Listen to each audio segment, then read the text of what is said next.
ایک افسر مجھے کہنے لگا دیکھیں نا جی ہمیں سائنس حاصل کرنی چاہیے. میں نے کہا رک جا، یہ تیرے رٹے رٹائے جملے ہیں. میں نے کہا بتا عبد القدیر کو ہم نے قومی مجرم بنایا. ایسے کانپنے لگا.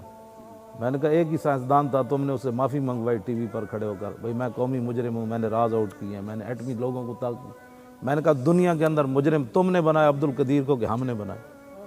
پھر ایسے جواب ہی کوئی. میں نے کہا یہ رٹی رٹائی جملے میرے سامنے نہ بول، میں جانتا ہوں ساری باتیں، میرا منہ نہ کھلواؤ. ہاں بس ہم سے ایک ہی مطالبہ آپ سے کرتے ہیں کہ حضور کی ناموس کے مسئلے کو سمجھو. کہ نہیں سمجھ آتی تو پھر ہمارے پاس آؤ، ہمارے سامنے اس مسئلے میں کوئی بات نہ کرے. باقی جانیں عزتیں آبروئیں ساری انہی کے لیے ہیں. پرچہ کاٹو، ابھی جیل بھیجو، ہمارے حاضر ہیں. ہم نے کیا کرنا ہے؟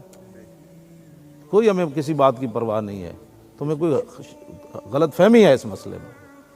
ہاں بس اتنی بات میں آپ کو بھی کہنا چاہتا ہوں کہ اس مسئلے کی حساسیت کو آپ بھی سمجھیں.